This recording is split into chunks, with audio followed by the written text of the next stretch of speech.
문득 시어머니와의 추억이 생각이 납니다. 시어머니는 몸이 좋지 않아서 고생을 많이 하셨는데요. 어느 날 시누이와 형님이 우리 집에 찾아와서 동네가 떠나가라 말다툼을 하기 시작했어요. 우리가 왜 모셔요? 아가씨 어머니잖아요. 형님이 시누이에게 눈까지 부릅뜨고 말을 합니다. 그럼 오빠는 어머니 아들 아니에요? 이번에는 시누이가 형님에게 소리를 칩니다. 그때쯤 그 둘은 만나기만 하면 서로 으르렁대기 바빴어요. 둘은 누구 한 사람도 절대 양보를 할 생각이 없는 것 같았어요. 그런 둘을 보며 시어머니가 손짓으로 저를 부릅니다.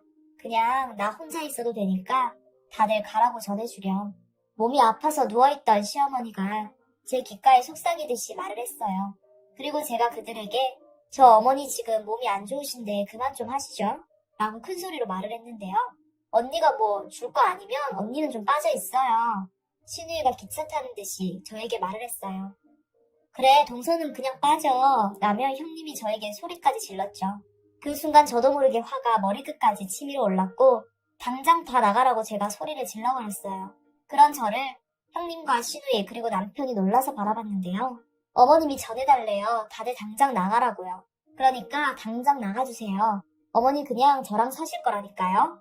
제가 그들을 바라보며 한숨을 쉬며 말을 했어요. 여보, 무슨 소리야. 당신도 지금 몸이 안 좋은데 지금 관리 잘 안 하면 큰일 난다잖아. 그리고 당신은 그동안 할 만큼 했어. 왜 당신만 이래야 되냐고. 다 필요 없어. 다들 양심이 있어야지. 그동안 콧배기도 안 비춰놓고는 지금 이게 할 소리예요? 그동안 우리 집사람이 고생을 얼마나 했는데 미안하다고는 못할 망정 당신들이 지금 사람이야? 그동안 쌓일 대로 쌓였던 남편은 잔뜩 화가 난 듯 했어요. 그런 남편의 마음을 제가 어찌 모르겠습니까? 시어머니 몸이 안 좋다고 한 뒤로 제가 시어머니를 모시고 살았어요. 시어머니는 몸이 많이 안 좋았거든요. 의사 말로는 언제 어떻게 돼도 이상하지 않다고 했는데요. 저는 그런 시어머니를 차마 외면할 수가 없었어요. 평생을 고생만 하시다가 이렇게 되신 시어머니를 어찌 그냥 모른 척 한답니까? 병원에 계시던 시어머니를 집으로 모셔온 뒤 제가 계속 돌봐드리고 있었는데요. 얼마 전 시어머니 머리를 감겨드리다가 잘못된 것인지 허리를 펴지 못해서 고생을 했어요. 허리 디스크라고 정말 조심해야 한다고 의사가 신신당부를 했거든요.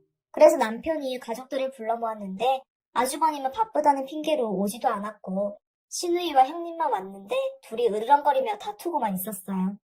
정말 지긋지긋하다는 생각밖에 안 드네요. 그렇게 놀라서 서 있던 두 사람에게 남편이 형수님도 그러시는 거 아니에요.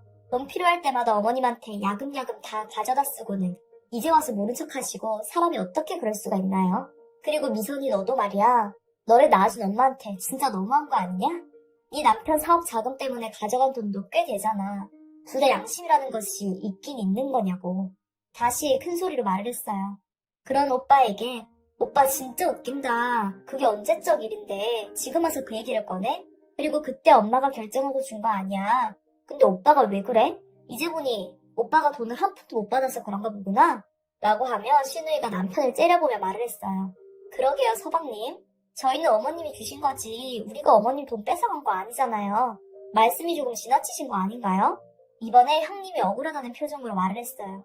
그렇게 인간 같지도 않은 두 인간들이 갑자기 같은 편이 되어서 우리 남편에게 화를 내더군요. 그런 모습을 보고 참 어이가 없네요. 됐으니까 다들 그만 가세요. 어머님은 그냥 저희랑 같이 사실 거니까요. 라며 그 둘을 보며 제가 지겹다는 표정으로 말을 했어요. 그런 제 말에 그럼 어머니 시골에 있는 집은 서방님이 가지세요. 그러면 되겠네요. 어차피 어머님 모시고 있으니까 그거 유산으로 받으면 되겠네요. 라며 형님이 무슨 선심 쓰듯이 말을 했어요. 그런데 그 말을 들은 시어머니가 다시 저에게 손짓을 합니다. 그리고 제 귓가에 그 진말이다 포기각서 쓰라고 해라 당장 이라고 말을 했어요. 어머님은 그냥 신경 쓰지 마세요. 저희가 알아서 해요. 라고 말을 했지만 시어머니도 지지 않고는 이번 주까지 다 준비하고 포기각서에 도장 찍으라고 해. 알겠니? 라며 힘겹게 다시 말을 하셨습니다. 그리고 제가 그 사실을 그 둘에게 전달을 했는데요. 언니가 엄마를 계속 모신다면 저는 무조건 찬성이에요. 시누이가 얼굴에 얄팍한 미소까지 지으면서 말을 했고 곧이어 저희도 마찬가지예요. 그 집 꼴랑 몇 푼이나 한다고 다 쓰러져가는 집을 이라고 형님이 중얼거렸어요. 남편이 옆에서 방방 뛰고 있었지만 우선 제가 그 집을 받는다는 참 어이없는 조건으로 계속 시어머니를 모시기로 했고 시누이와 형님은 혹시나 제 마음이 변할지도 모른다고 생각을 했던지 주말에 도장을 가지고 와서는 호기각서에 도장을 찍었어요. 그런 불을 보며 시어머니는 인간 같지도 않은 것들이라고 짧은 한마디를 내뱉었죠. 우리 시어머니는 정말 좋은 분이셨어요. 며느 어머니와 같이 평생을 자식을 위해 살아온 분이신데요. 자식들이 그런 시어머니의 성품을 닮지는 않은 것 같네요. 아니면 돈이 사람을 그토록 변하게 만든 것일까요? 하지만 저는 그런 시어머니를 절대 외면할 수가 없었습니다. 남편과 저는 25세 결혼을 했어요. 가족이라고는 동생과 저만 있었기 때문에 다른 사람보다 일찍 취업을 할 수밖에 없었는데요. 거기서 남편을 만났고 혼전 임신을 하게 되어 서둘러서 결혼을 하게 되었어요. 제가 임신을 했다는 소식을 들은 큰엄마는 이것아, 그렇지 않아도 부모도 그렇고 상황이 안 좋은데 네가 그리 행동을 하면 사돈이 앞으로 얼마나 무시하겠냐? 조심 좀 하지 라고 말씀하시며 눈물을 흘렸어요. 부모님이 그렇게 되고 큰엄마, 큰아빠가 저희를 간간히 챙기고 있었으니까요. 그렇게 진행된 상견례 자리에서 큰엄마는 무슨 큰 잘못이라도 한 것처럼 그저 고개만 숙이고 앉아 있었는데요. 우리 시어머니가 그런 큰엄마의 마음을 알았던 것인지 우리 며느리가 부모 복은 없어도 큰어머니, 큰아버지 복이 있어서 이렇게 잘 컸나 봅니다. 라고 말을 했어요. 그 말에 우리 큰엄마가 순간 깜짝 놀라서 정말 감사합니다. 예쁘게 봐주시니 저희는 그저 고마울 따름입니다. 우리 혜숙이가 아주 착하게 잘 자랐습니다. 라고 말을 했어요. 그리고 상견례가 끝나고 큰엄마가 정말 좋아했는데요. 내가 시어머니 복은 있나 보다. 사돈이 아주 좋은 분이시네. 라고 큰엄마가 눈물까지 글썽이며 말을 했거든요. 시어머니는 정말 좋은 분이셨고 결혼 후에 아이가 태어나고 제가 회사를 그만두게 되었는데요. 동생이 대학을 가야 해서 등록금 걱정만 하고 있었는데 어느 날 시어머니가 저를 찾아와서는 이거 동생 등록금에 보태거라. 이번에 대학 들어가지? 라며 말을 하기도 했어요. 그런 시어머니에게 어머니 안 그러셔도 되는데 라고 말을 했지만 너도 내 자식인데 부모가 자식한테 이 정도도 못해주니? 시어머니는 오히려 화까지 내면서 말을 했어요. 시어머니는 항상 뒤에서 저를 챙겨줬어요. 저에게는 친엄마 같은 존재였다고 해야 할까요? 그런 시어머니를 저는 도저히 모른 척할 수가 없었어요. 그런 저를 보며 남편은 왜 당신만 이 고생을 하느냐 말이야 라며 불평을 하기도 했지만 당신이 많이 도와주잖아. 제가 그런 남편을 달래며 말을 했어요. 남편이 많이 도와주는 것은 사실이었거든요. 남편은 형제 중에 시어머니를 가장 많이 닮은 사람이었어요. 마음이 여리고 따뜻한 사람이거든요. 그렇게 우리는 시어머니를 계속 모셨는데 시어머니의 병세는 점점 나빠져 가기만 했어요. 잘 드시지도 못했고 병원 응급실을 가야 하는 날도 많아졌고요. 그러다 어느 날 응급실에 갔다가 시어머니가 잠시 눈을 뜨고는 둘째야 라고 저를 불렀어요. 네 어머니 뭐 필요하신 거 있으세요? 제가 물었는데요. 그때쯤 시어머니는 정신이 맑지가 않아서 말도 제대로 못하셨기에 저는 그냥 습관처럼 물었는데요. 그날은 시어머니가 또렷하게 말을 했는데 감나무, 감나무라는 말을 계속 반복했어요. 감나무요? 제가 시어머니가 한 얘기를 다시 물었고 제 말을 듣던 시어머니가 힘겹게 고개를 끄덕였어요. 감나무가 왜요? 라고 묻던 저에게 시어머니는 거기 표시를 해뒀어 라는 알 수 없는 말만 되풀이했어요. 그러다가 잠시 후에 언제 그랬냐는 듯이 말한 것을 다 잊어버리셨더군요. 그런 시어머니를 보며 건강이 좋지 않아지시니 이상한 말을 하는가 보다 라고 생각을 하고 그냥 잊어버렸는데요. 하지만 시어머니는 그 뒤에도 가끔 정신이 돌아오면 감나무 밑에 거기 파야 해 라고 말을 하기도 했어요. 그러면 제가 감나무요? 라고 물으면 시어머니는 금방 또 변해서 대답이 없었고 말이죠. 지금 생각해보면 시어머니는 그 감나무의 이야기를 참 많이 했던 것 같아요. 그래서 어느 날은 남편에게 여보, 어머님이 자꾸 감나무라는 말을 하시는데 감나무에 무슨 사연이라도 있어? 라고 제가 물어보게 됐는데요. 감나무? 글쎄 모르겠는데 제 물음에 남편이 오히려 저에게 다시 물어왔기에 저는 그저 시어머니의 정신이 맑지가 않아서 하는 소리구나 하는 생각만 하고 말았어요. 하지만 그 뒤에도 시어머니는 잠시라도 말을 할 수 있게 되면 감나무, 감나무를 반복하셨어요. 그런 시어머니를 보니 뭔가 이상하다 싶었어요. 시어머님이 그토록 감나무에 집착을 하는지 궁금해졌거든요. 하지만 시어머니를 간병하느라 감나무의 존재는 감쪽같이 잊을 수밖에 없었어요. 그러다가 시어머니가 결국 우리 곁을 떠나셨어요. 형님 부부와 시누이 부부는 그제서야 얼굴에 비쳤는데요. 그렇게 꼴보기 싫을 수가 없더라고요. 시어머니가 떠난 것을 우리 부부만 슬퍼할 뿐 다른 누구도 슬퍼하지 않았으니까요. 장례식에서도 그저 조문객을 받느라고 바쁠 뿐 정말 냉정한 인간들이었어요. 그렇게 우리는 장례식이 끝나고 한 달쯤 지난 후에 시어머니 짐을 정리하기 위해 시어머니가 사셨던 시골집을 방문했어요. 시어머니 집을 정리하다가 심란한 마음으로 멍하게 마당을 바라보았는데 시어머니가 자주 앉아서 햇볕이 쐬시던 오래된 나무 의자가 하나 보였어요. 우리가 내려간다고 하면 시어머니는 나무 의자에 앉아서 대문 밖으로 우리가 언제 오는지 기다리고 또 기다렸거든요. 그 의자를 보니 시어머니가 그립고 생각이 나서 저도 모르게 눈물이 흘러나왔어요. 그리고 홀로 조용히 그 의자에 앉아서는 주변을 두리번거리고 있었는데 그때 문득 제 눈에 감나무가 들어왔어요.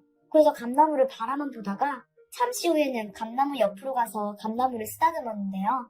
멀리서 그 모습을 지켜보던 옆집 할머니가 지팡이를 짚고 내려오셨어요. 자네 시어머니가 이 감나무를 그렇게 애지중지했어. 자네 시아버지가 아주 오래전에 심은 나무거든. 가을만 되면 감이 아주 주렁주렁 열렸어.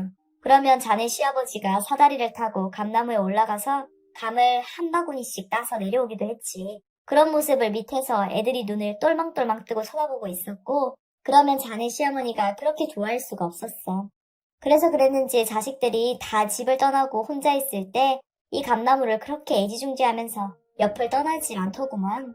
그런데 그 총명하던 사람이 그리 갈 줄 어찌 알았겠어요. 그건 그렇고 자네 시어머니가 둘째 며느리가 그렇게 잘 들어왔다고 자랑을 했었는데 역시 시어머님 생각하는 사람은 둘째 며느리밖에 없구만. 얼마 전에도 자식들이 왔다 갔는데 이 감나무는 거들떠보지도 않고 가더구만. 이 집 부부가 심성이 참 좋은 사람들이었는데 자식들은 왜 그 모양인지 제가 묻지도 않은 말을 순식간에 해버린 할머니가 한숨을 쉬었어요. 그런 할머니를 보고 제가 혹시 저희가 오기 전에 다른 사람들이 왔다 갔나요? 라고 물었어요. 벌써 왔다 갔지. 저번 주에는 이 집 큰며느리가 그리고 며칠 전에는 이 집 딸이 와서 여기저기 다 뒤지고 돌아다녔어. 뭐 가져갈 거 있나 눈이 시퍼래져서는. 할머니가 한심하다는 듯이 혀를 찼어요. 그 말을 듣는데 정말이지 너무 한심하더라고요. 어떻게 그럴 수가 있나요? 남편과 저는 감히 내려올 생각도 못하고 있다가 이제서야 내려온 것인데 말이죠. 분명히 뭔가 돈 될 만한 것이 있는지 확인을 한 것이겠죠. 어쩐지 장롱이랑 서랍장이 뒤죽박죽 되어 있어서 뭔가 이상하다 싶긴 했지만 형님과 시누이가 그랬을 것이라는 생각은 전혀 해보지 않았네요. 그렇게 멍하게 서 있던 저를 보며 옆집 할머니는 그냥 내버려 두게나 그렇게 살면 꼭 벌을 받아. 그리 하는 게 세상 이치인 거고 그런데 내가 보기에는 아무것도 못 찾은 모양인지 둘 다 투덜투덜대면서 가더구먼 이라고 말을 하더니 피식 웃으며 가버리셨어요. 저는 그렇게 올라간 할머니를 아무 말 없이 바라만 보다가 문득 시어머니 말이 다시 떠올랐어요. 왜 그런 거 있잖아요. 시어머니가 왜 자꾸 감나무에 집착을 했을까? 그리고 형님과 시누이는 도대체 뭘 찾고 있었을까? 하는 생각이 들었어요. 그렇게 감나무를 둘러봤는데 감나무 옆에 무슨 커다란 돌이 하나 놓여 있었어요. 그 돌을 가만히 보고 있는데 문득 시어머니 말이 제 뇌리를 스쳐 지나갔어요. 감나무에 표시해둔 거기를 파야 해 라고 했던 말이요. 그렇게 저는 옆에 세워져 있던 삽을 가지고 천천히 감나무 옆을 파기 시작했어요. 살면서 삽질을 해본 적이 한 번도 없었는데 이 삽질이 결코 쉽지가 않더라고요. 그리고 잠시 후 삽질을 하고 있는 저를 보던 남편이 당신 뭐 하는 거야? 놀라서 물으며 가까이 다가왔어요. 여보, 아무래도 뭔가 좀 찜찜해서 어머님이 나보고 감나무를 파보라고 했는데 오늘 와서 보니까 옆에 정말로 큰 돌이 있어. 나도 신기해서 파보려고. 저는 신기하지 않냐는 표정으로 남편에게 말했어요. 뭐야? 그래서 진짜 파보게? 그때 어머님이 정신이 맑지 않아서 그런 거야. 그냥 한 소리를 가지고 뭘 그렇게 진지하게 받아들여? 아무튼 당신은 어머니 말이라면 너무 진지하게 들어서 문제야. 라며 남편이 고개를 저었어요. 하지만 저는 그런 남편을 아랑곳하지 않고 계속해서 땅을 파내려 갔어요.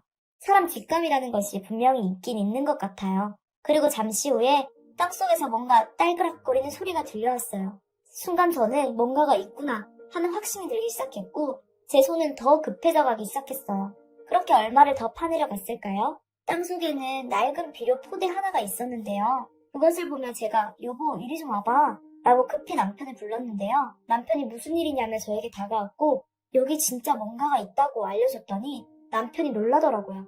남편이 허리를 숙여 안에 있던 비료 포대를 꺼냈는데 제가 급히 걸레로 포대 자루를 닦아내고 끈을 끊고 비료 포대를 풀어봤어요.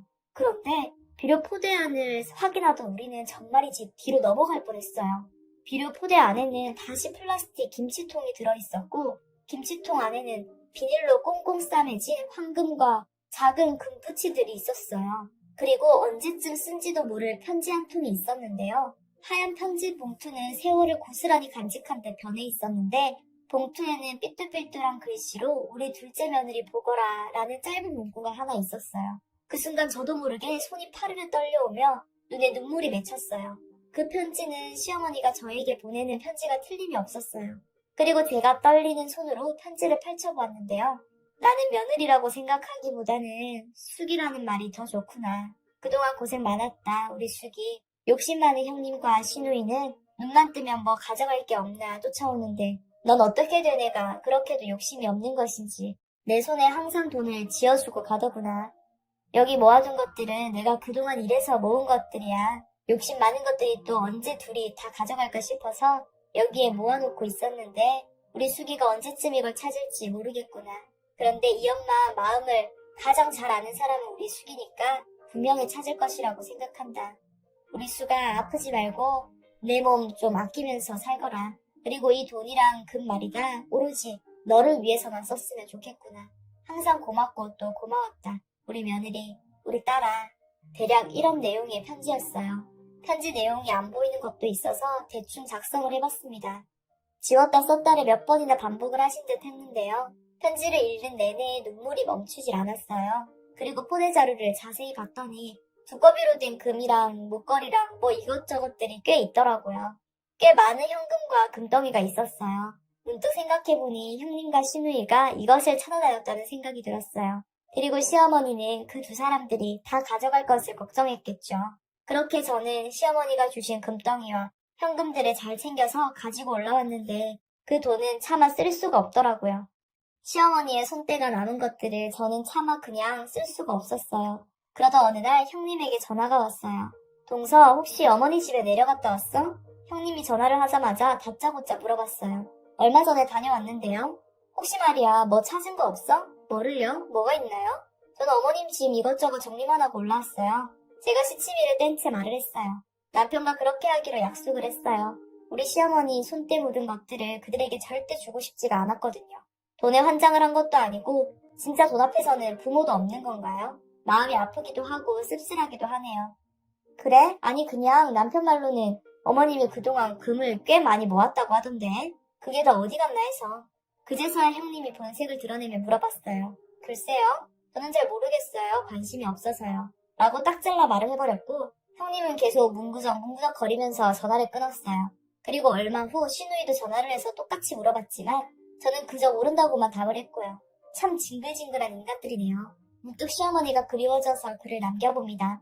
참 대단하다는 생각밖에 들지가 않네요. 그리고 자식들을 어찌나 못 믿으셨으면 그랬을까 하는 마음에 너무 슬퍼집니다.